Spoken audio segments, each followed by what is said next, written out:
de Juan Haddad Salta. Creo que todos los aquí presentes conocimos a Juan Haddad Salta, sociólogo, coleccionista de arte, crítico, investigador de las artes plásticas ecuatorianas y, por supuesto, un protagonista de la escena cultural guayaquileña desde la década del 60, mediados de la década del 60, cuando junto con su esposa Melania Mora, aquí presente, fundaron la mítica Café 78, un café galería. Siguió Juan activando en las artes siempre, hasta su deceso en 2013. En esta noche vamos a recordar el legado. Y para ello tenemos 4 invitados, 4 personajes de la cultura guayaquileña y ecuatoriana que conocieron de cerca a Juan Haddad. De inmediato los presento. Hernán Zúñiga. Él es pintor, grabador, poeta, activista cultural, docente universitario. También tenemos a Yana Arati Mora, hija de Juan Haddad. Es una de las grandes intelectuales ecuatorianas de la actualidad.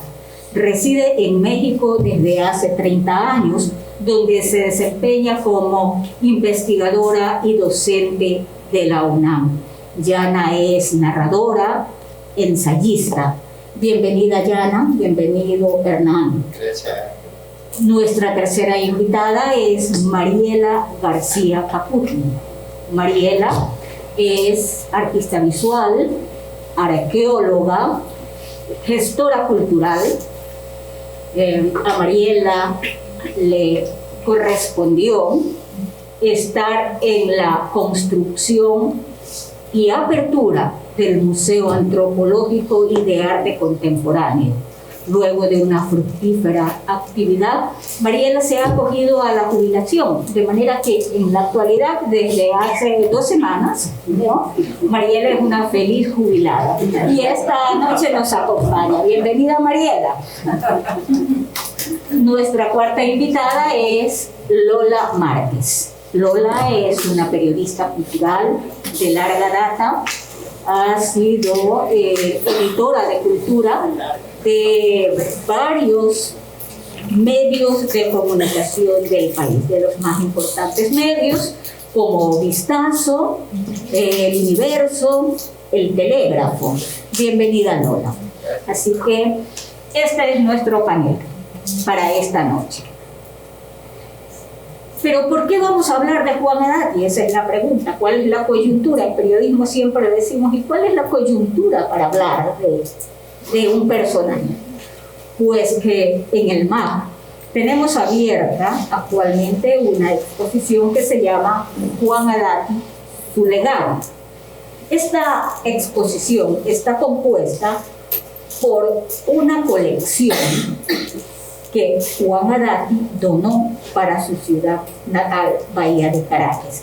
Él tenía en mente donar parte de su amplísima colección de arte a su ciudad, Bahía, y sus herederos, Melania, Milena, Yana, cumplieron esa voluntad. Entonces, antes de que esta colección viaje a su destino final, que es Bahía de Caracas, se exhibe en el mar. A la par, los invitamos para que a partir de mañana o cualquier día que ustedes tengan a bien, visiten la muestra en el mar. Está abierta de martes a domingo de 9 a 17 horas. La entrada al museo es gratuita. El MAC está ubicado en Malecón y Loja. Y La colección que Juan ha donado está en exhibición. Esta serie que ustedes ven aquí, la mayoría es obra de arte ecuatoriano correspondiente al siglo XX. También hay obra de artistas latinoamericanos y algunas esculturas que las vamos a ver al final, ¿no? Hay obra de Almeida, de Tábara, de Miranda, de Ricaurte, de Restrepo, así,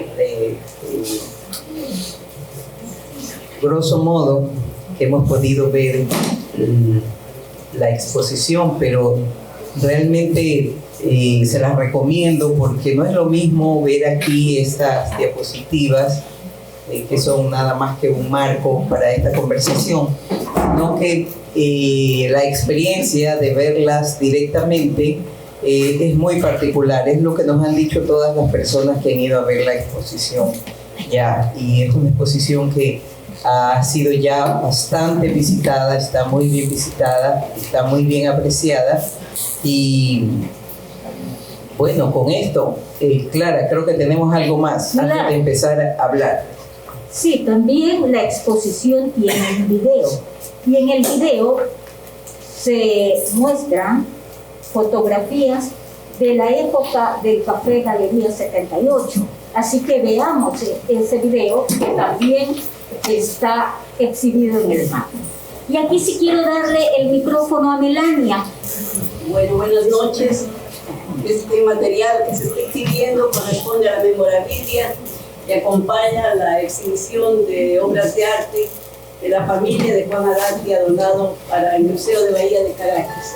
Entonces allí está, por ejemplo, la invitación al primer aniversario, con una exhibición plástica de pintores de primera calidad, con la presencia de Benjamín Carrió, el lanzamiento de un libro de la Casa de la Cultura, tanto de la Nacional como del Guayas, y bueno, casi todos estos esto que estamos viendo corresponde a actividades que se realizaron entre 1966 y 68, cuando abrimos este Café Galería, que fue pionero realmente y que de alguna manera representó un hito en el desarrollo cultural de la ciudad, donde se presentaron realmente los principales artistas plásticos, no solo de Guayaquil, sino del país, desde los mayores hasta los más jóvenes. En ese tiempo, pues los más jovencitos eran Hernán Zúñiga, Juan Villafuerte, Miguel Yaulema, José Carreño, nos llamaban los cuatro del Guayas, que empezaron a ir allí muy jóvenes, pero estaban en franca confraternidad con los mayores también, Solafranco, Hugo Mayo, como dije, Benjamín Carrió, de numerosas oportunidades, Jorge Casa, Enrique Gililde, Demetrio Rivera Marta, y prácticamente todos los escritores y artistas del país, porque muchísimos de Quito estuvieron allí también y de otras provincias. El Café Galería inclusive hizo exposiciones en Babahoyo, en Machay y en Loja. No alcanzamos a hacer en otras provincias porque de Cañar nos pedían de Azogues especialmente. Y en Esmeralda se hizo, pero mucho después, cuando ya no había el café, sino que eran instancias del hermano de Juan, Vicente Adati, y se hicieron allí también exposiciones. Bueno, allí se presentaban obras de teatro, conciertos de piano, se presentaba Solafranco tocando el piano, Emilio Díaz, o estaba el coro de Quitiquil, recién también llegado de los estudios en Moscú, Beatriz Parra también recién llegada, Toti Rodríguez, que venía de Francia y que nos daba las últimas de lo que sucedía allá, en donde había desarrollado una amplia actividad teatral y en la cinematografía. Y como decía pues, Eduardo Solar, ahí está en esa fotografía también Benjamín Carrión, Jorge Pérez Concha, Alberto Ortiz, Salandra de Paín, Alcino Ramírez, Fernando Tinajero. En definitiva, casi no había, yo creo, intelectual que no frecuentara el café. Inclusive, en ese tiempo venturoso en que salir a la calle no tenía ningún problema, como tenía un acceso a la 9 de octubre, varias gentes, unos por uno y otros por otro, y en donde Fran Vargas, que era muy aficionado, a veces ponía calma en las discusiones, porque era que si Calví o si Sartre, que cuál valía más, y en fin, era una cosa interminable, esa es una exhibición en Loja. Entonces, bueno, se hizo todo lo que una pareja recién casada podía haber hecho. Allí Vital Alzar puso la bandera de Dalí para su expedición pacífica del 19 de septiembre, y creo que hicimos todo lo que se pudo, pero con una tremenda respuesta, no solo del público, sino de todos los artistas e intelectuales que se congregaron allí. Yo les decía en la mañana que conversábamos que Ricaurte iba a desayunar allí, se quedaba el día, atendía allí, trabajaba allí, le llegaba la correspondencia allí, y de México Miguel Donoso Pareja y Judith Gutiérrez nos enviaban las nuevas, nos llegaban de otros países, Sergio Román y Nazario de Costa Rica, y así, y cualquier artista que venía de fuera. Yo recuerdo pues a Fernando de Cirlo, que vino como jurado a un salón, y a tantos otros que estuvieron de paso por la ciudad y que siempre llegaban.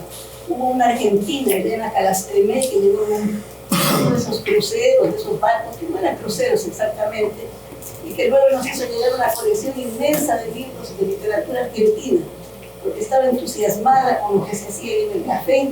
La idea era presentar, hacer una revista, comenzar. El doctor Benjamín Carrión decía: nosotros les editamos, hagamos concursos, y lo que más nos animó es que a partir de cierto momento nosotros ya no hacíamos sino anotar lo que los artistas y los escritores programaban, porque ellos eran los que decían: vamos a hacer esto, queremos presentar tal cosa, y bueno, dentro de lo posible se hizo. Ese fue el inicio de las actividades de Juan Agati. Muchas gracias, Melania, por este recuento, por este testimonio de una época de la cultura guayaquileña. Entonces, le doy la palabra a Diana Adati. Muchas gracias, realmente es una alegría enorme llegar, ver la exposición finalmente en el MAC y ver que tanto esfuerzo de un individuo, de una pareja o de una familia tenga eco en una instancia social y esté en el lugar en que le corresponde estar, en un momento en que todavía se recuerda a la persona viva. Es muy emocionante.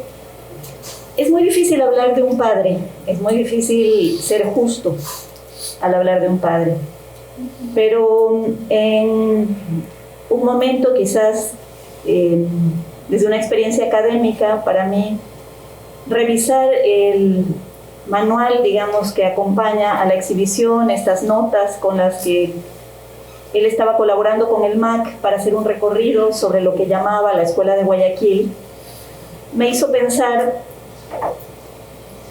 en qué posición se situaba Juan Adati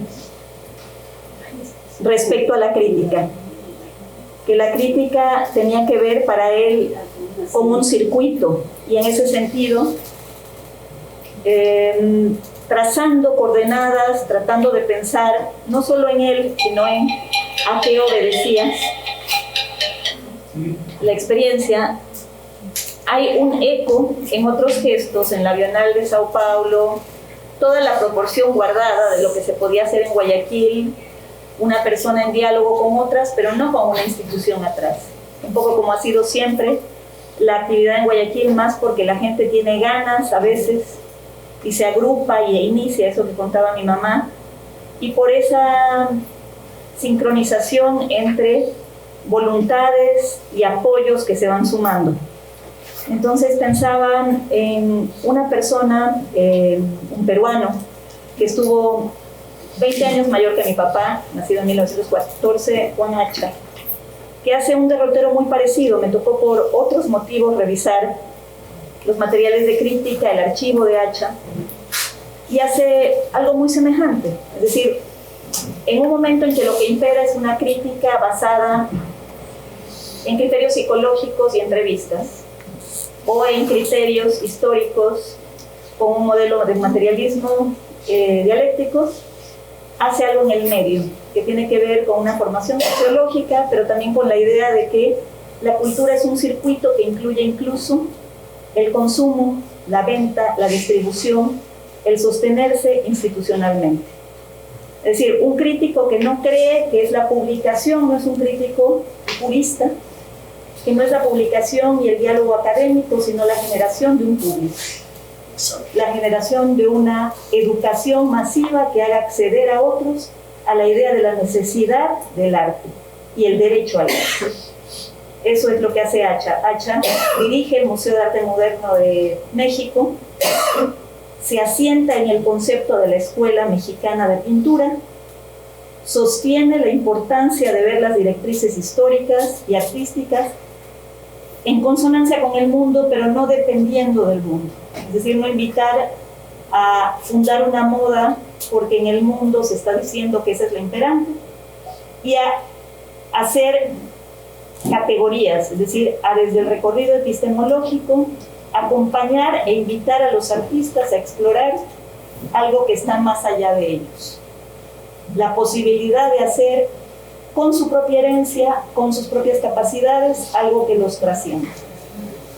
Entonces, creo que cuando la gente dice, y no es la primera vez que me toca en un diálogo, el año pasado Mariela me invitó por el bicentenario a estar en una mesa en la que estaba Joaquín, en la que estaba, yo recuerdo a Joaquín, pero tal vez no estaba Joaquín, sino Jorge Velarde, hablábamos de que ya no hay críticos, que el papel del crítico es un poco el que se perdió, que duró hasta los 90, y que después hay como una ausencia, y está el museo y está el mercado, pero ya no hay ese acompañamiento necesario para crear como unas nuevas generaciones interesadas en el arte como consumidores, desde la ida al museo hasta la compra de la obra, que es lo que puede sostener, porque como de la gran crítica se sostiene, como sostiene Antonio Cándido para la literatura, donde no hay un sistema de que va desde la producción hasta el consumo de la obra,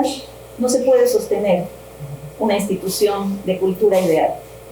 Entonces quizás ese es el momento en que tiene eco la exposición, no porque sea mi papá, para decirlo en pocas palabras, sino porque quizás hay un recuerdo, hay una añoranza, hay una cierta nostalgia de la idea de que en otros momentos había críticos, y esos críticos querían formar escuela, esos críticos podían acompañar. Yo recuerdo diferentes gestos. Sacaba un pequeño folleto que está en la exposición que dice: el técnico debe ser culto. Es decir, que no es una cosa de un privilegio elitista donde nos vamos a sentir mejor porque entendemos obras de arte, sino una conformación de una gran cantidad de gente que entienda arte, que quiera arte, la que permite que todos avancemos, como para tener instituciones, como para tener exposiciones, como para tener un mercado, como para tener... Entonces creo que eso resultaba tan difícil explicar y entender por qué un galerista también era crítico, porque tenía que ver con que solamente las ganas sostenían y solamente el trabajo como galerista le permitía ser crítico, sostener una actividad intelectual porque estaba vinculada con lo comercial. Y eso explica en gran medida también por qué estaba en Guayaquil. Es decir, Guayaquil es una sociedad que solamente con el engranaje económico en operación puede acceder, porque no siempre hay las instituciones que lo acompañan, hacia el consumo de educación y cultura. Creo que es una realidad bastante diferente que la que vemos en otras ciudades y en otros entornos. Entonces, esa sería mi participación, un poco tratar de entender que esa trayectoria que podría parecer tan extraña. Mi papá decía, yo pasé de ayudar a mi papá a vender telas pintadas. Y era como mucho el circuito de la idea de por qué no vamos a vender lo que es arte. ¿Por qué tiene que ser algo que sostenga solamente el Estado? Si también hay un circuito comercial que puede, el auge, que los tocó vivirlo, el auge del petróleo, el auge del camarón, porque eso no va a redundar en la formación social y en una derrama y una bonanza que permita que avancemos todos socialmente y con un mercado de arte. Entonces, quizás explicar esa figura.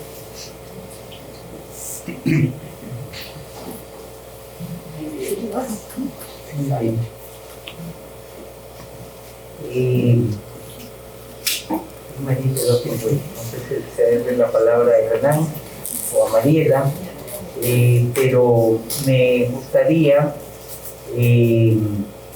saber, Hernán, de todo, yo voy a hacer un poco de periodista también, Clara, me vas a permitir que también haga ese papel. Hernán, tú trabajaste de cerca con Juan. Pudiste apreciar parte de lo que dice Yana ahora, pero de pronto tú viste otros lados. De eso quiero que nos hables.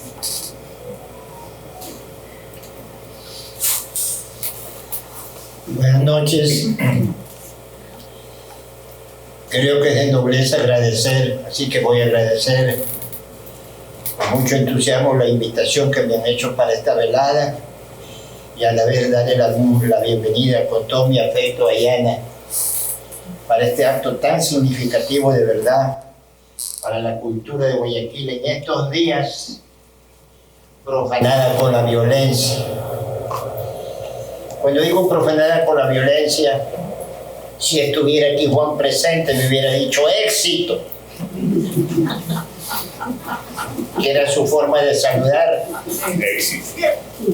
Y esto podría parecer una paradoja. Esa palabra para Juan y para mí constituía un acervo cultural, también una dicción popular, porque me identificaba con Juan, con mirar la realidad social desde el perfil dialéctico. Eso me identificaba con Juan, y puedo decir que fuera de su familia, Juan fue mi compañero, un coetáneo y coidiario. Juan tenía instalado en su galería del puerto un taller para restauración donde trabajé con él a diario por más de 30 años. Y tuve la suerte y el privilegio de gozar de ese cerebro privilegiado en la cultura guayaquileña. Un cerebro espectacular. Y Juan y yo nos identificábamos también porque decíamos que no hay que hacer cumplidos, porque eso contradice nuestra visión dialéctica de la realidad. Pero debo ir ubicando de qué manera era el perfil psicológico y sociológico que compartía con Juan.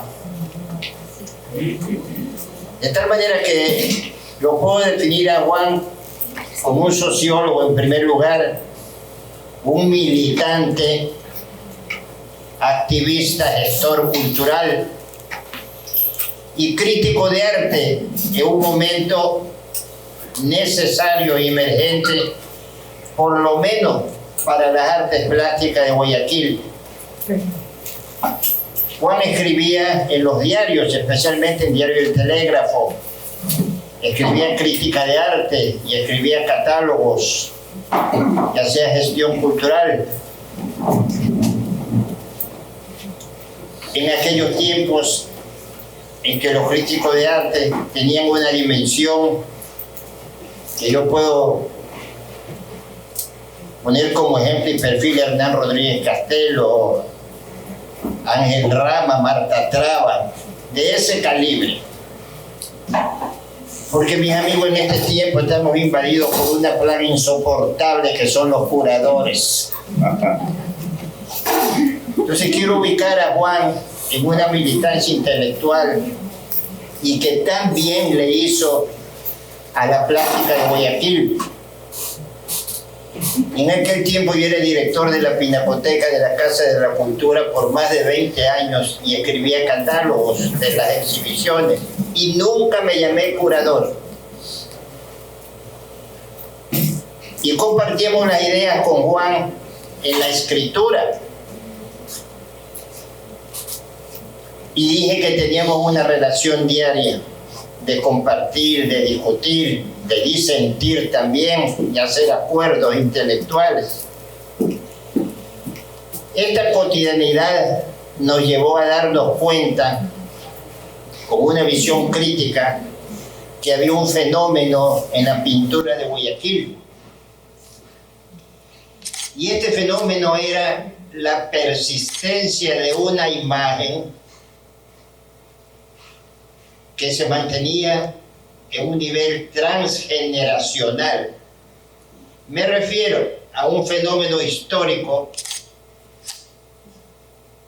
que era desde la creación de la Escuela de Bellas Artes en los años 20, las acciones también del grupo Aliere Flaman, y había unas imágenes que se repetían, era una persistencia de esa imagen.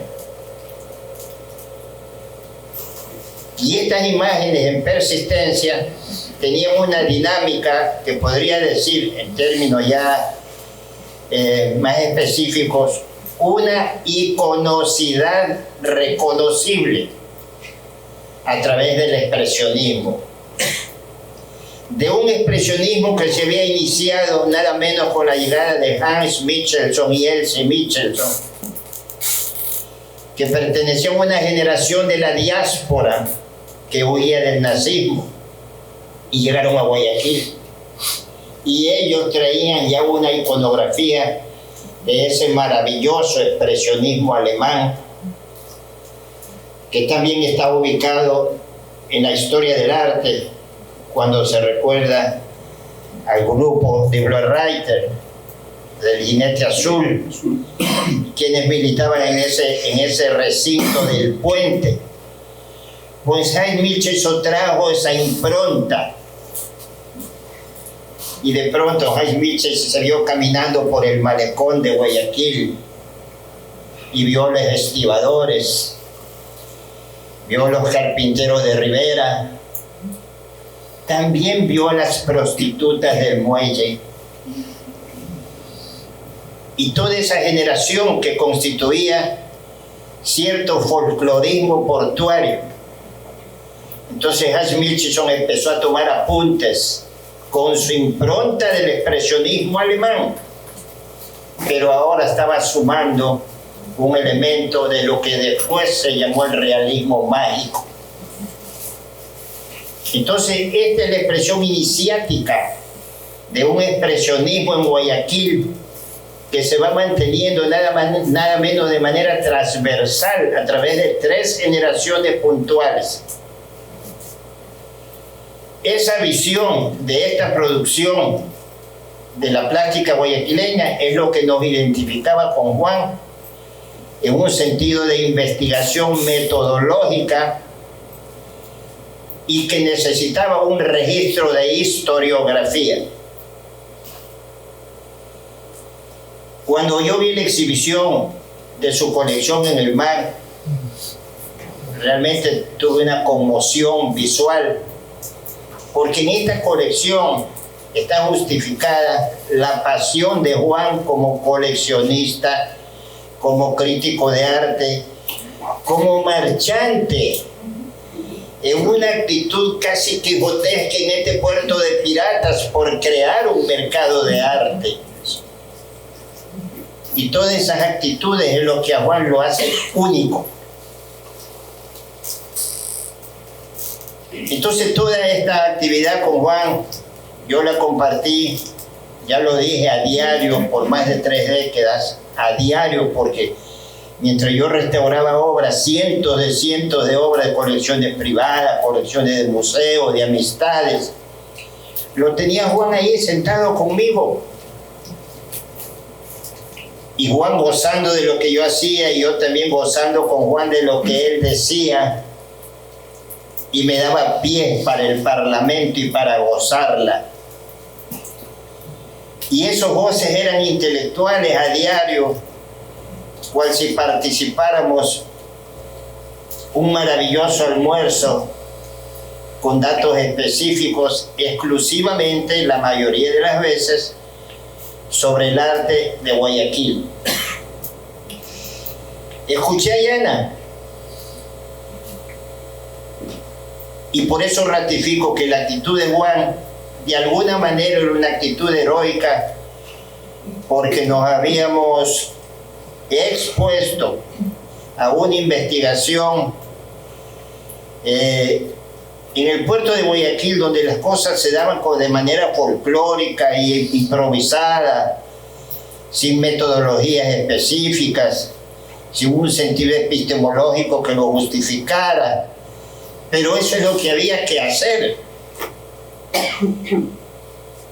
tomando en cuenta que si nosotros nos aventurábamos a decir la escuela de Guayaquil, entre comillas, sabíamos que el fenómeno de la escolaridad, es decir, que algo sea la escuela, debe cumplir con ciertos requisitos históricos, metodológicos, iconográficos, que le son sine qua non.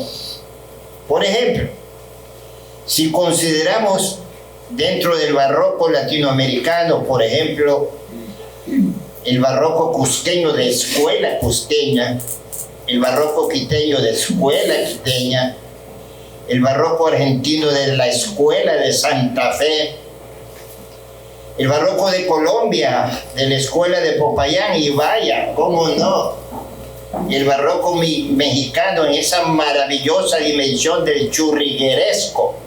Esas son escuelas por la persistencia de un oficio, de una imagen y de una actitud autoral. Con esos antecedentes nos habíamos atrevido con Juan a la posibilidad de establecer una historiografía llamada la Escuela de Guayaquil. No quisiera pasarle los 5 minutos. Muchas gracias, muy amable. Gracias. Creo que en este punto está muy bien que hayas hecho la pausa y así interviene Mariela, que creo que Mariela tiene también mucho que decir al respecto de la Escuela de Guayaquil, porque justo el MAC le encomendó a Juan Adati una investigación, y entonces de esa investigación reposa en el MAC, y creo que Mariela también puede hablar al respecto. Bueno, aquí yo creo que nos hemos saltado las dos partes. Era una parte de la experiencia de uno y era otra la experiencia de acá. Pero bueno, no importa. Así son las cosas que van fluyendo y se van dando de una manera espontánea. Y yo creo que después de estas dos ponencias que me han precedido, me he quedado media muda. Realmente son datos muy ricos que ha aportado cada uno, Diana con su erudición realmente exquisita de estar hablando de su padre, pero estar hablando desde el punto de vista académico. Y por supuesto, Hernán, que todos sabemos su sistema de vida, su formación, su experiencia de vida con Juan. Pero realmente quiero decirles, en cuanto a mi experiencia, que son dos momentos, ¿no? El momento en que yo vengo, no sé si quitarme ya esta cuestión, la verdad es que aquí se puede hablar bien, ¿no? Son dos momentos, ¿no? El momento en que yo vengo estudiando de un medio distinto al nuestro y que me encuentro con una escena de Guayaquil ya dada, de los años 70, en que de pronto empiezo a escuchar a estos pintores, a estas instituciones, que el museo, ya en el Museo Municipal, de pronto Enrique Tábara en su estudio, en la Escuela de Bellas Artes, que me tocó la transición entre escuela y colegio, y bueno, y estos primeros salones a los que me vi abocada, porque de pronto entre Yela y Enrique Tábara ya me mandaron prácticamente a un mundo en que el que realmente quizás no estaba proyectada con anterioridad para eso, pero que así fue. Agradezco a la vida que realmente me dio esa oportunidad y a las personas que también contribuyeron para eso. Entonces mi primer encuentro obviamente fue con Juan Adati, ¿no? Juan Adati era un crítico de andar a pie. ¿no? De andar recorriendo una hormiguita de trabajo que va por aquí, que va por allá, que conversa. Yo no creo haber estado en una exposición sin que no haya estado Juan Hadati, ¿no? Y pues él, con su infaltable media naranja, con Melania, que creo que es muy importante porque la vida no se hace escindido en una pareja, sino que se retroalimenta y se va mejor cuando las dos personas están disfrutando de una misma experiencia, ¿no? Entonces, como que nos acostumbramos a verlos juntos, ¿no? Juan con sus sandalias recorriendo las calles de Guayaquil, pero en los lugares, en las exposiciones, en los conversatorios, pues, junto con Melania, ¿no? Entonces, realmente yo ahora entiendo esa parte que no viví, que fue la parte de la Galería 78, en que esta pareja, pues, entusiasmada, empieza a hacer un puente entre los pintores y ese nicho guayaquileño emergente que era capaz de consumir arte, ¿no? Y contribuir a que se mejore. Y eso es verdad porque a mí una de esas cosas inolvidables que uno se queda para toda la vida es que en un momento dado dijo, bueno, yo aquí en Guayaquil ya hice un nicho, ahora vamos a Manta, ¿no? Entonces a lo mejor a veces entrábamos en esa época en esas discusiones intelectuales de lo que es arte, lo que no es arte, el buen arte y el mal arte y este tipo de cosas.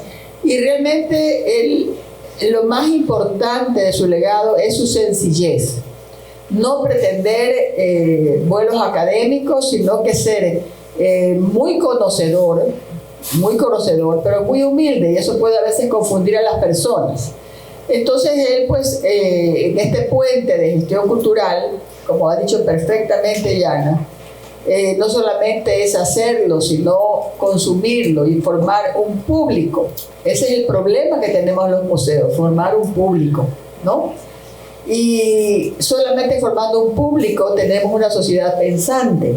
Entonces, yo creo que en ese sentido sí, pues, él opinó que en un momento dado la sociedad, la gente que podía consumir algo un poquito más caro, quitó sus gobelinos de las paredes y puso un cuadro, y luego que lo hicieron en Guayaquil se fue a Manta a hacer lo mismo, ¿no? Como tipos de obras más fáciles de consumir, pero siempre hablando, siempre diciendo, siempre instruyendo a las personas a saber mirar arte. Entonces esa es mi primera etapa con Juan, a lo largo de mis inicios de pintora, y bueno, pues así continué, pues, hasta que la vida me llevó por otros lares de la gestión en los museos. Y realmente mi preocupación, yo siempre tuve estas preocupaciones raras en mi vida, ¿no? Exprimir en la materia gris a Jorge Marcos en arqueología y a Juan Hadati en arte, ¿no? Un sociólogo que había vivido toda una historia de nuestra ciudad, que solamente un museo tiene que tener eso recabado. Entonces no es que propuse una investigación, no es que se hizo una investigación dentro del museo. El rato que teníamos la arqueología, pues ya tenía la persona que tenía todo en su cabeza para hacer el relato, ¿no? E igualmente en arte, pues Juan Hadati tenía que hacer el relato, porque el arte no solamente es saber analizar un cuadro, sino que tenemos que ponerlo en contexto.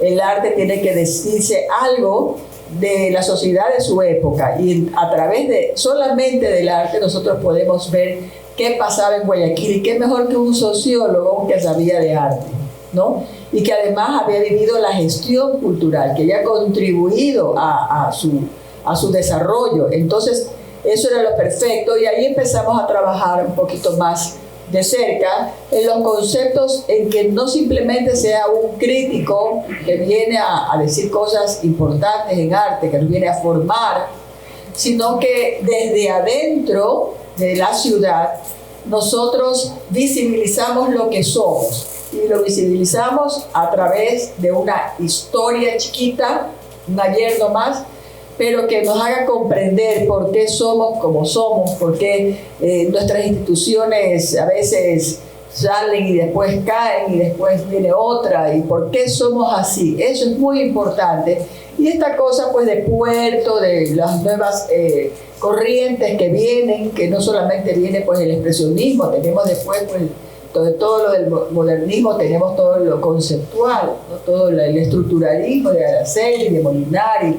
O sea, esta gente que de pronto se puede ver su raigambre tropical quizás en sus colores, pero en cambio tiende pues a la calma, a la serenidad, al quedarse estático, ¿no?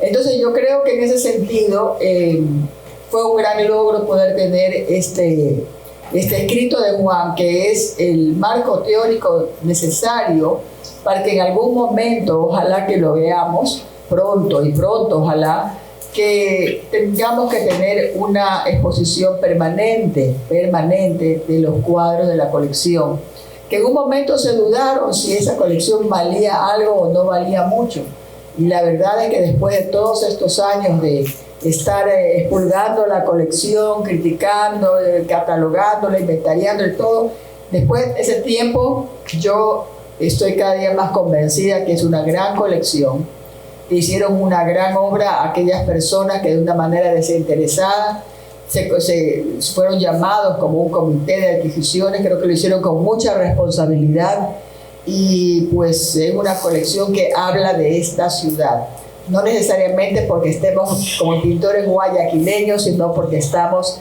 en esta ciudad, que es una ciudad en el fondo siempre cosmopolita, abierta al mundo, y que siempre ha contribuido para el adelanto de este lugar pues, y del país en realidad, ¿no? Yo creo que Guayaquil en el fondo marca lugares hasta donde debemos de llegar, ¿no?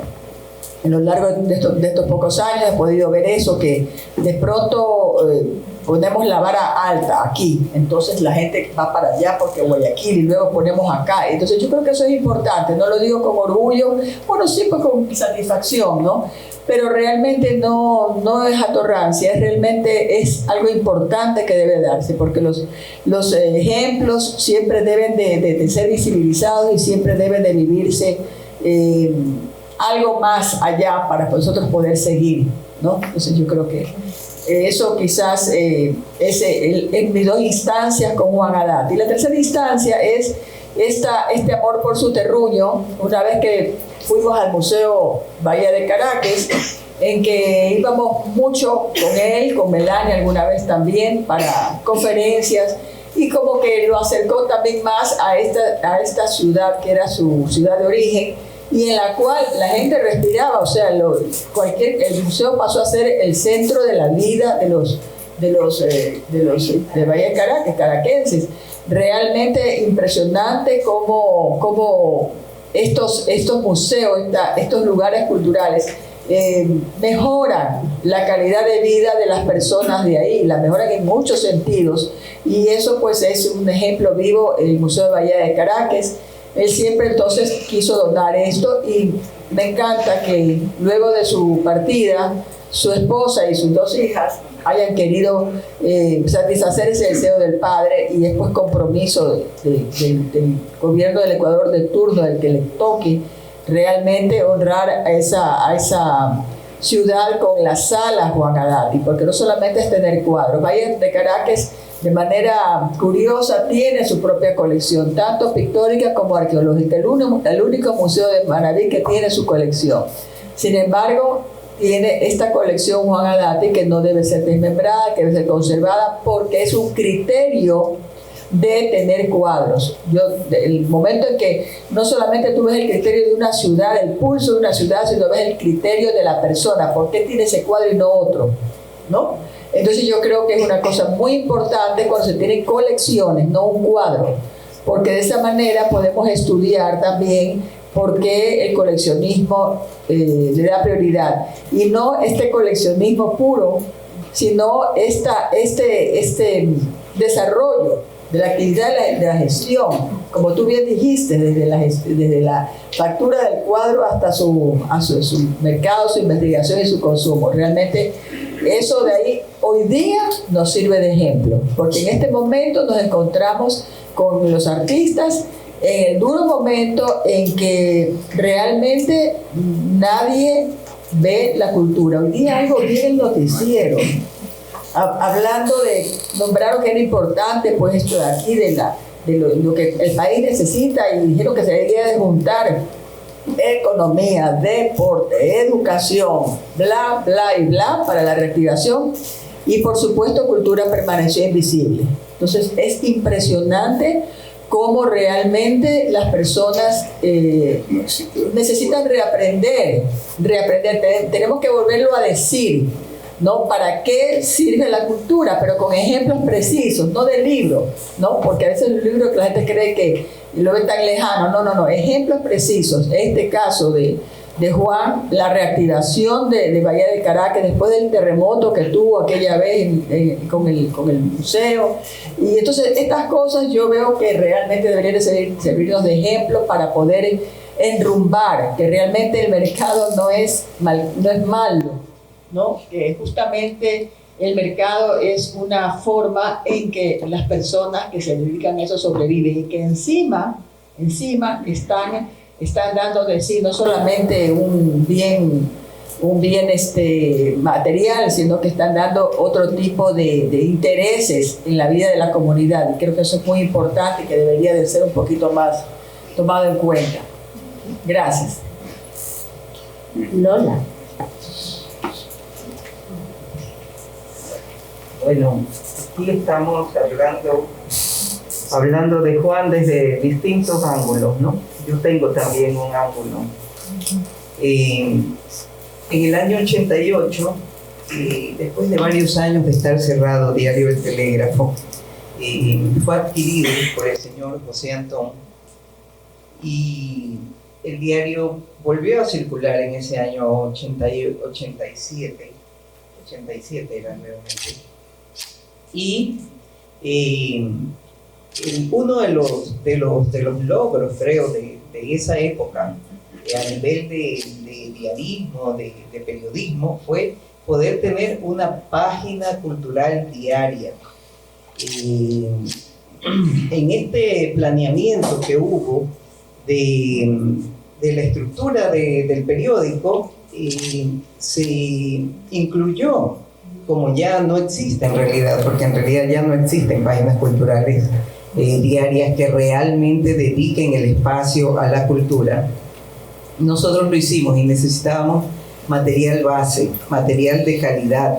Y uno de los materiales de calidad fue precisamente esa columna de crítica de artes plásticas firmada por Juan Adati, y que se llamaba Un Minuto de Crítica. En este minuto de crítica realmente Juan hacía un despliegue muy sintético. Cada palabra estaba muy pensada, muy calculada, porque era una tira pequeña para que llegara a todo público, y que con esa sola tira el público pudiese saber algo concreto, esencial del artista del que se hablaba. Yo no había conocido a Juan Adati antes de eso, les confieso, lo conocí allí, me lo presentó el director en esa época, dirigía el doctor Roberto Hanse, dirigía la redacción Fernando Aguayo y la gerencia del diario a cargo de Henry Ratantón. Este grupo me presentó a Juan Adati. Evidentemente ellos lo conocían ya de toda la trayectoria. Yo tenía 24 años, nunca lo había visto en mi vida, sinceramente, y de pronto me presentan a este señor tan alto, que llegaba puntual con su trabajo, nunca se atrasó, siempre estuvo allí, y con el tiempo me di cuenta que, bueno, el señor era de izquierda en primer lugar, ¿no? Y la verdad que todo su enfoque pasaba por ahí. Eso hacía también que Juan tuviera una visión integral del artista, no ver solo al artista como alguien que pinta o que esculpe porque tiene un talento natural solamente, sino que era alguien que podía apreciar de dónde venía ese artista, por qué pintaba lo que pintaba, por qué hacía lo que hacía, y por supuesto también podía diseccionar lo que era la vida personal de ese artista que de todos modos la conocía y la tenía presente, incluso para comprender el arte que hacía, pero también lo que planteaba ya artísticamente cada uno, ¿no? Entonces eso fue para mí una enseñanza en una periodista joven que recién empezaba a hacer periodismo y que realmente no sabía casi nada de lo que después fui aprendiendo en el camino con Juan. Creo que un poco la experiencia de Clara también fue esa. Cuando yo me retiré del telégrafo, Clara me tomó la posta y ella pasó por un proceso similar. Entonces, realmente el recuerdo que tengo de Juan Hadati es de una persona que le preocupaba todo de este país, no solo el arte. Le preocupaba, no sé si por su profesión de sociólogo, sus estudios, y en muchos de ellos prácticamente un autodidacto, también la visión que tenía, ¿no?, de país, la visión que tenía de la política, del desempeño de la ciudad de Guayaquil, que lo acogió como un espacio en el que él se desempeñaba como pez en el agua, porque realmente Juan, que solo caminaba y caminaba y caminaba, recorría la ciudad, recorría los sectores. Él sabía lo que pasaba en los mercados, sabía lo que pasaba en las galerías de arte, en los museos. Y entonces eso me hizo dar cuenta de que era un hombre multidimensional, ¿no? Del que aprendí muchísimo, del que todavía recuerdo muchas cosas, incluso muchas de las frases que él a veces en su cotidianidad nos decía. Yo aún todavía las uso a veces y ya las tengo incorporadas, ya inconscientemente salen, ¿no? Y las comento. Pero yo creo que lo que todos ellos han dicho aquí, de alguna manera va haciendo un Juan Hadati que podemos apreciar ahora que pasó el tiempo, ahora que se ha ido. En ese momento nosotros lo que veíamos era a alguien que se preocupaba por cosas que a veces no a todo el mundo le interesaban, o no todo el mundo se sintonizaba. Sin embargo, él tenía la habilidad de poder conectar, de poder decirnos, vean, esto pasa. Yo recuerdo que a veces incluso hojas de editoriales, por ejemplo, él se daba el trabajo de fotocopiar un editorial de algún medio de comunicación que consideraba que era que estaba diciendo algo que debíamos prestar atención, lo fotocopiaba y a veces y decía, esto de aquí, póngale un ojo a esto. Y era una manera de abrir criterios, de poner otras ideas, de poder tener otros enfoques también, ¿no? Y esa creo que fue una enseñanza muy importante que dejó Juan. O sea, podíamos, a pesar de que él era un hombre de izquierda, y es verdad que todo lo pasaba por ese tamiz, también echaba otras ideas en el tapete para que se pudiera pensar de una manera mucho más integral. Entonces, en ese sentido, hay una experiencia compartida de alguien que se preocupaba por lo que hacía, que en algún momento iba y alguna vez le dije, mire Juan, así es como trabajamos la columna. O sea, usted trae su escrito, aquí hacemos el trabajo de esta manera, componemos de esta manera. Y él le gustaba saber cómo trabajaban los demás. Eso, por ejemplo, es una cosa que yo creo que ya poco se ve. Poco gente que se interese realmente se interese por lo que hacen los demás. Eso es algo que quería decir. Muchas gracias, Lola. Y bueno, como habíamos dicho, cada uno de los participantes iba a tener 2 intervenciones. Entonces hemos cumplido la primera intervención, vendría la segunda ronda de participaciones y creo que esta también está como libre. Tal vez sería acotaciones a lo que otro dijo, ampliación de comentario o algo así para continuar con el diálogo. A mí Hernán abrió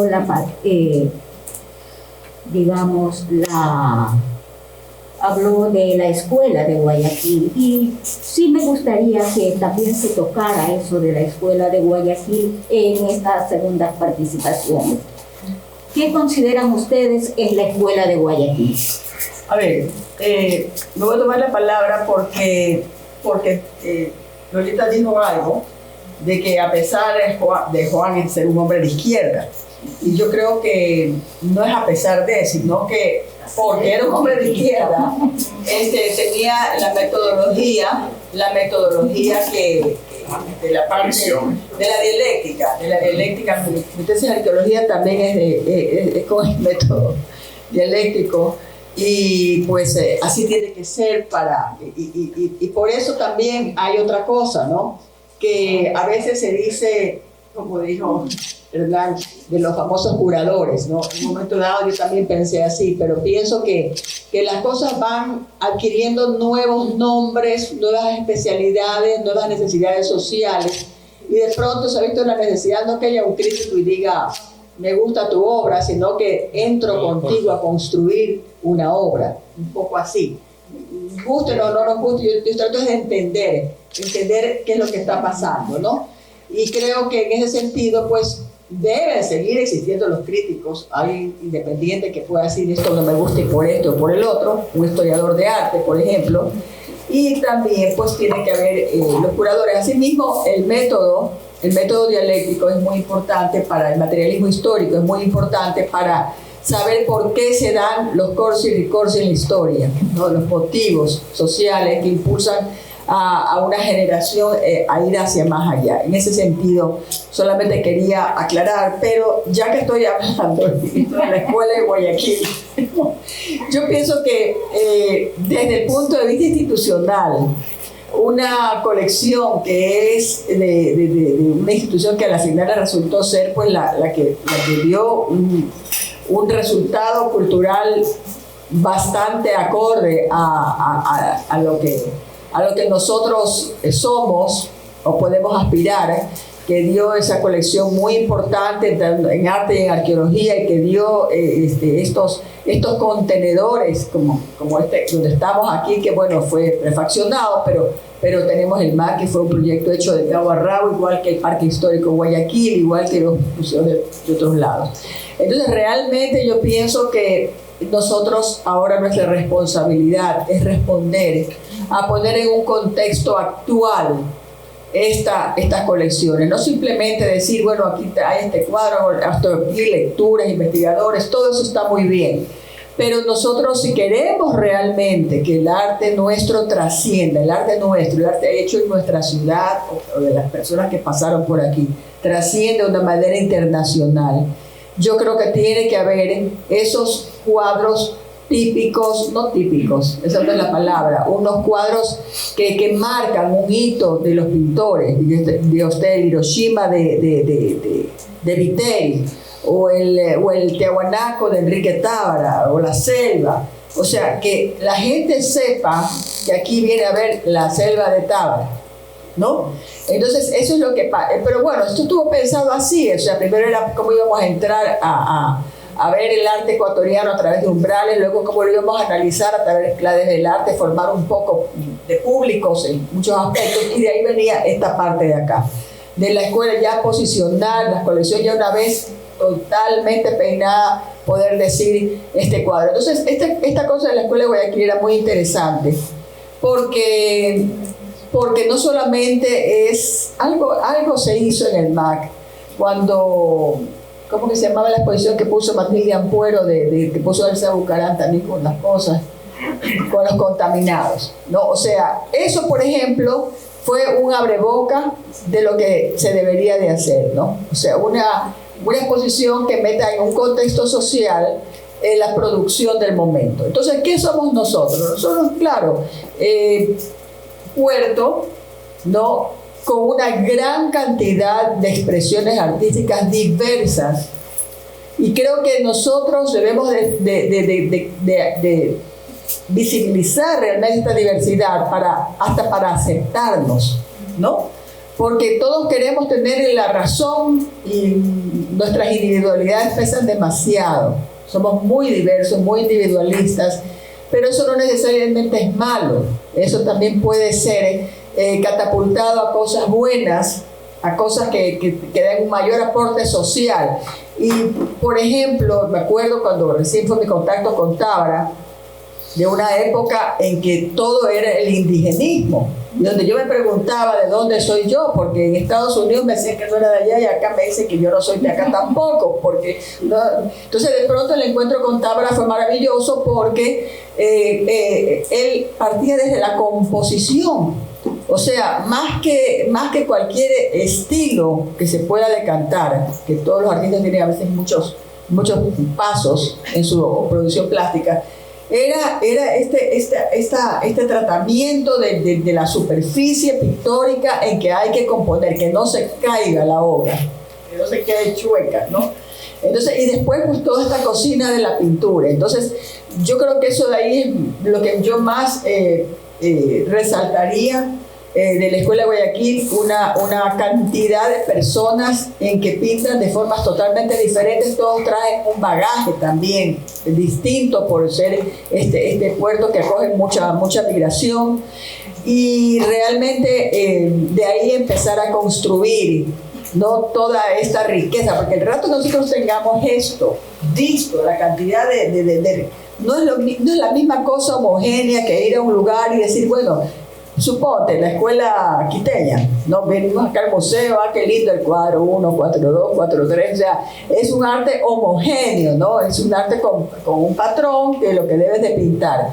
En Guayaquil ya en la modernidad pues no pasa eso, ya se han hecho todas estas rupturas y vienen montones de personas que son libres para expresarse. También eso es otra cosa importante, no solamente es que vienen con un bagaje distinto, sino que la sociedad les permite y acoge estas nuevas expresiones. Entonces yo pienso que en ese sentido nosotros no vamos a enseñar solamente arte, vamos a enseñar valores, y eso es lo que necesitamos construir desde los museos también para poder decir estas cosas y asumir nuestras identidades, ¿no? Y la identidad es una cosa que se construye y que la vamos construyendo de acuerdo a nuestras necesidades. Entonces yo creo que eso sería el mayor aporte de darse cuenta ya en físico toda esta variedad de Juan, que hace este recorrido tan florido, tan rico, tan increíble, de todo, desde cómo se reúnen los artistas, su actitud ante la vida, hasta su expresión plástica específica y por qué varían, ¿no? Y por qué cambian, ¿no? Entonces todo esto aquí me parece que es lo más importante de esta escuela de Guayaquil. Sí, para sumarme a la propuesta de este momento de Mariela, hay una razón histórica, es la revolución alfarista. Hay una condición concreta, que es la que dice Hernán, la llegada de Hans Michaelson y una generación que viene huyendo del fascismo. Hay la eclosión vanguardista y hay todos los temas regionales asentados en una colorística tropical.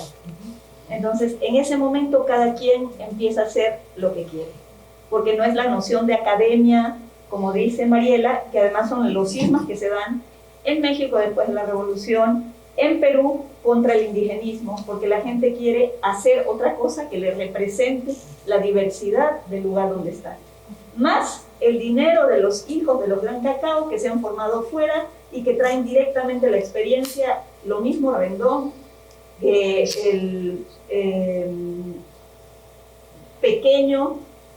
la pequeña repercusión que tiene, porque lo interesante del recorrido de la colección es no solo la diversidad de paleta, como dice Mariela, sino la diversidad de sustratos. Es decir, que lo mismo el que era hijo de un pequeño artesano que puede acceder a esa escuela gratuita y que va a estar junto al maestro Michaelson y va a empezar a dibujar. Es decir, los hermanos Lara, lo mismo, que gente que se acerca porque hay una posibilidad económica y traen amistades. Entonces, esa diversidad sociológica que se encuentra en la Academia de Bellas Artes, más todas las posibilidades, la riqueza de la ruptura de las vanguardias, más el antifascismo, más la persecución, más el ser país de acogida en cierta medida, como lo fueron varios de Latinoamérica, produce como ese caudal que va para todos los lados. Y creo que es muy interesante si uno ve la exposición y si realmente es una invitación, no sé hasta qué día se va a quedar al final. A fines de este mes por lo menos van a poder. A fines de este mes, sí, porque la invitación original decía el 15, pero hemos rebasado la expectativa, ha sido muy bien acogida, cosa que se agradece mucho. El MAC ha podido abrirlo otros días, pero no hay un trazado único. Entonces, esto que dicen, no es el Tábara que conocemos el que está dentro. No es, pero tampoco es solo la generación del Tábara, porque hay 3 obras de Hernán, y hay 3 obras de Gilberto Almeida, y hay 3 obras de León Ricaurte con diferentes firmas, las son las que se pueden ver. Y están como todos esos experimentalismos de las diferentes generaciones, porque también está un cuadro de Joaquín Serrano. Es decir, que no se detiene el coleccionista en su generación y en la generación previa, sino que sigue pensando qué es la escuela de Guayaquil, cuál es el legado, por qué puede entrar una chancleta de un indígena de Zornayolo junto a algo que ya parece abstracto, porque ese conjunto de papeles rotos, llenos de color, que está pisando, van hacia la abstracción, o porque los buses de esas líneas desarticuladas entre los edificios que presenta Serrano, o porque el neosurrealista de Zúñiga en movimiento y con todo el color son la escuela de Guayaquil. Es decir, uno tendría que reflexionar en cada una de estas obras cuál es el sentido de que esa pieza esté aquí, porque cada una es una afirmación identitaria y esto también es la escuela de Guayaquil. Es decir, la colección donada es un poco su explicación de por qué estuvo trazado ese camino.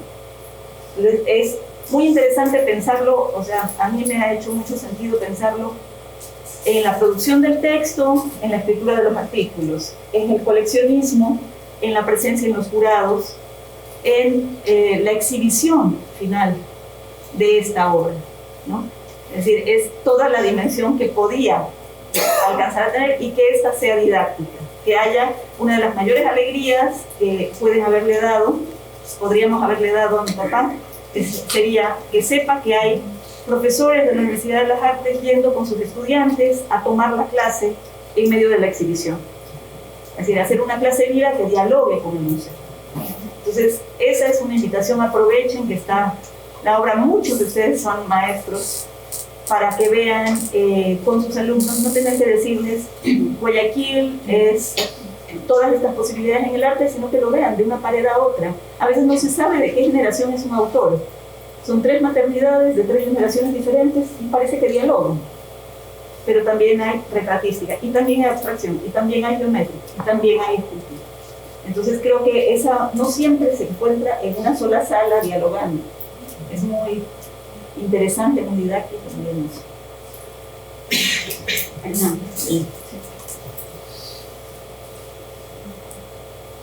Creo que uno como expositor debe ser consecuente con el público, porque el público debe ser el beneficiario, en este caso del conversatorio. En ese sentido, voy a tener la inquietud de decir algunos aspectos en el sentido dialógico. Y como decía Bakhtin, lo dialógico es ubicarse en el diálogo en cadena.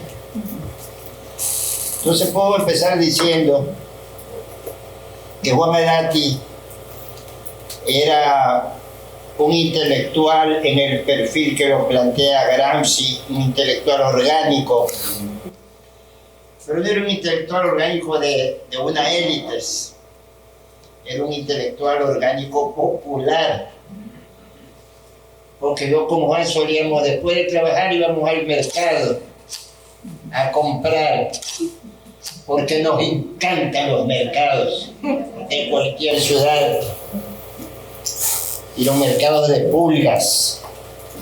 Y esa es una actitud de investigación alternativa y que compete tener metodologías alternativas y pretendidamente científicas para que uno no se vuele ni dispare teorías como vaca loca. Entonces hay una pretensión autodidáctica que debe ser estricta, disciplinaria, y más aún si uno pretende exponer una teoría que merece historiografía como es la Escuela de Guayaquil. En ese sentido, lo que se planteaba con Adati, porque lo que se pretende esta noche es tener un perfil de la inquietud intelectual de Adati y su militancia. Entonces, en ese sentido, lo que pretendía Adati en sus escritos es mostrar una otredad. Lo otro, lo alternativo, en busca de una poiesis y un imaginario que es inédito en la cultura popular, en los estratos explotados, en la marginalidad. Y mucho de eso se ve en la colección, porque ahí está el espíritu de coleccionista y de marchante. Fíjense ustedes, una pretensión de marchante que intente vender ese mundo. Y claro, yo que lo conocía también, esa era su colección, la de él, atesorada, con un sentido pretendidamente científico del análisis metodológico de esas obras. Entonces ahí vemos de sentido transversal la Escuela de Guayaquil a partir, ya lo dije, de la creación de la Escuela de Bellas Artes y Michaelson, y más que nada de ese patriarca maravilloso que fue César Andrade Faini, formador de varias generaciones, y que puso el detonante iconográfico, expresionista, figurativo, de ese expresionismo que estamos hablando y que es evidente en la colección. Porque César Andrade fue el patriarca que transmitió ese imaginario, esa figuración a la generación de Tábara, Luis Miranda, Jaime Villa, Araceli Gilbert, Alba Calderón de Gil. Y me voy a referir a esto porque se lo merece, por ejemplo, en el sentido de Araceli Gilbert. Araceli Gilbert tiene obras expresionistas extraordinarias, figurativas, que retratan, digamos, unos sectores de Guayaquil, esos sectores de la Quinta Piedad, porque ella vivía por esa zona. Entonces retrata de una manera expresionista, con la impronta que había ella adquirido en la Escuela de Bellas Artes, va formando un imaginario expresionista. Y miren ustedes a Araceli Gilbert, que después se convierte en una figura descollante del constructivismo, después que ella fuera a Nueva York y estuviera ahí con Ozenfeld, y luego en Europa con Gerván. Pero su iniciática, su impronta genésica fue expresionista de esta escuela de Guayaquil. Lo mismo el caso de Luis Molinari y de Estuardo Maldonado, constructivistas exacerbados, pero tienen esa impronta inicial. Tábara ni se diga. Tábara tiene una maravillosa producción expresionista de la marginalidad. Están Carboneros. Tiene una bella colección de prostitutas que ella llamaba Huiza, dentro del vulgarismo y el lenguaje slam de Guayaquil. Y en estas huizas ya se va viendo una cierta distorsión figurativa que nada menos para las próximas generaciones va a ser el neoexpresionismo, la nueva figuración, hasta que Hernán Rodríguez Castelo lo definirá como el feísmo. Entonces fíjense ustedes esa iconocidad expresionista transgeneracional que va asignando una escuela, la Escuela de Guayaquil. Y esa era la pretensión historiográfica de Juan Adati, que por supuesto la compartía conmigo con mucha pasión. Y debo decir que hasta ahora, en estos días, en estas semanas, justamente estamos en una investigación muy seria, profunda, en la Universidad de las Artes a través del cuerpo docente. Y esta noche incluso yo invitaba a mis alumnos, aquí hay unos jóvenes de la Universidad de las Artes que estamos tratando estos temas, y también unas invitadas del taller de adultos mayores holístico, donde hemos tratado con mucha profundidad estos temas. Es decir, Juan Adati está vivo. Aquí estamos, trabajando en sus ponencias.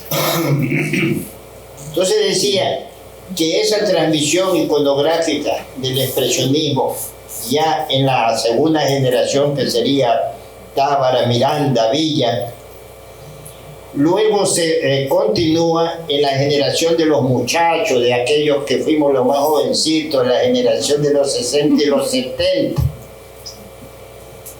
totalmente atravesados e ilusionados por la Revolución Cubana, mayo del 68, la generación beat, el hipismo, el rock, la psicodelia, pero que teníamos un sello ideológico muy fijo. No podíamos apartarnos de esa poética, de ese imaginario, de ese realismo que nos habían inculcado nuestros mayores. Es así como se constituye un grupo, podría decir yo, sin que nos constituyamos un grupo, que serían Juan Villafuerte, José Carreño y Aulema y quien habla. Y que Hernán Rodríguez Castelo nos llamara los mosqueteros de Guayaquil, en el sentido que ya en Quito se había formado también un movimiento nuevo neofigurativo llamado los Cuatro Mosqueteros o Guaguaviola, y que era Ramiro Jácome, Guacho Isa, José Hunda, y ellos estaban allá. Ahora, para mí es necesario establecer esto. La inquietud teórica de Juan Adati era rescatar un expresionismo porteño, porque ya estaba bastante madurado y hasta casi deteriorado un expresionismo andino a través de Guayasamín, Quiman, José Enrique Guerrero, Tejada, y que para aquellos muchachos de entonces ya no entendíamos cómo estos indios lacerados y expresados, por ejemplo, en Guayasamín, en el Camino del Llanto, estos indios tremendos, pero se vendían bien. Por ejemplo, Rockefeller se quedó conmovido con una exhibición de Guayasamín y compró toda la obra y lo invitó a manera de beca para que visitara los Estados Unidos. Entonces nosotros teníamos esa inquietud de ese éxito, de ese expresionismo andino, pero estábamos en otra onda. Como dicen los muchachos ahora, estábamos en otro trip. Estamos que estamos contentos. Estamos en otro trip. Entonces lo que pretendo es hacer una exposición dialógica de lo que se ha estado hablando aquí para que el público sea beneficiario, en el ánimo de resaltar y homenajear la figura de Juan Adati como un alto exponente de la intelectualidad de Guayaquil, y que tenía un objetivo concreto: rescatar la poética de este puerto a través de una representación que no necesariamente era mimética, sino que pretendía ir a rescatar la otredad, otra cosa, un submundo, un underground criollo que estaba vivo y que necesitaba representarse. No quiero abusar de ustedes, muy amables, muchas gracias. Gracias, Hernán. Lola, entonces cerramos las participaciones con Lola, si quieres acotar algo, y luego daríamos, creo que serían preguntas concretas y específicas. Es lo que queremos. Bueno, Lola. Sí. Yo solo quiero decir que realmente hablar de Juan pues nos puede llevar muchísimo tiempo. Podríamos todavía contar anécdotas que ilustraran un poco más su personalidad, sus pensamientos. Sin embargo, en este momento, en aras del tiempo, yo sí quisiera ceder la palabra al público, y si alguien quisiera decir algo, lo único que vamos a pedir es que sean breves, porque ya empieza a anochecer. En virtud de que también hace mucho calor, retirarnos lo más pronto posible, agradecer este evento y recordarle, ¿no? Una cosa, ¿qué es lo que falta para hacer escuela? Lo dijeron ahí, cerrar los ciclos. Juan cerró el ciclo, una persona, y propuso un proyecto, una idea en la escuela de Guayaquil, que comenzaba primero, como todo sociólogo, por la investigación. Después comenzaba ¿a qué? A la empatía, es decir, de la otredad, lo que habla a conocer al artista, a caminar con el artista. Después, ¿qué sucede? La exposición era también un curador. Existía un curador, y entonces hasta ahí los ciclos están, está el artista, la institución, que es el lugar o el museo o la galería donde se hace la obra, y el curador que arma la exposición. Pero además había una cosa más que les hace falta a los ciclos de ahora contemporáneos, y se lo digo aquí, le pregunto a la compañera Mariela, a los compañeros aquí. Tenemos el museo, tenemos el artista, tenemos el curador, pero Juan Anati tenía algo más que todavía no lo tienen las tres personas que lo hacen ahí, que es cerrar el ciclo, generación de público. En los que estamos presentes aquí es el resultado de la generación de público de Juan Anati. Aquí están presentes los que lo conocimos personalmente, los que caminamos con él, los que aprendimos con él, y también los que a través de nosotros han escuchado de él. Eso es una generación de público. Y hay mercado, es decir, aquí hay. Yo me acuerdo cuando comentaban lo de las telas, es decir, era increíble. Fuimos a Bahía de Caracas y me dice, aquí tiene que la gente de Bahía saber que viene un artista de Guayaquil. No, y tiene que venderse la obra, y la obra tiene que vender, y no se vende un cuadrito, se vendió la media exposición. Entonces, ese ciclo es el que yo les convido a las instituciones culturales, a la Universidad de las Artes, a los que piensan en la Escuela de Guayaquil, cómo generar un mercado que vaya realmente a mantener esta escuela de Guayaquil, porque si no, simplemente estaremos hablando de mirarnos el ombligo, ¿no? Pero la verdadera escuela se hace así. Este señor no solo hablaba y ponía y curaba y exponía, sino que además generaba público y generaba un mercado del arte en una de las principales potencias económicas del Ecuador, que era Guayaquil. Pero de un momento acá se ha satanizado el tema del comercio del arte, y el arte tiene que ser aséptico y anticomercial. ¿Ya? Y tenemos a nuestros estudiantes que están condenados a una vida paupérrima porque resulta que no se les va un futuro. A mí Adati me pintó el futuro cuando fuimos a Adati después de venir de Brasilia, y me dice, ve aquí usted, y vendí la media exposición en Bahía de Caracas. O sea, ese es el arte. El arte se cierra así. ¿De qué vale que llenemos de lisonjas al artista, que hablemos de la trayectoria de la investigación de esto, si estamos condenados a una pauperización diaria de nuestras vidas? Gracias a todos. Yana, un honor haber llevado y haber hecho mi clase ahí con Juan. Yo sé que él lo va a saber y está muy contento con eso. Y Melania, muchas gracias, buenas noches a todos. Yo me retiro porque no soporto el calor. Gracias. Éxito, ¿verdad? Éxito. Sí, pues, si nadie más dice nada, nos retiramos agradeciéndole. Melania, no. Yana quería hablar ahí. Sí. Yana, ¿quieres decir algo? Porque en trilogía. Muchísimas gracias por haber estado. Realmente son amigos, son gente cercana, son gente a la que mi papá quería. Bueno, que se reabre el museo, hagamos uso de él y disfrutamos de él. Gracias.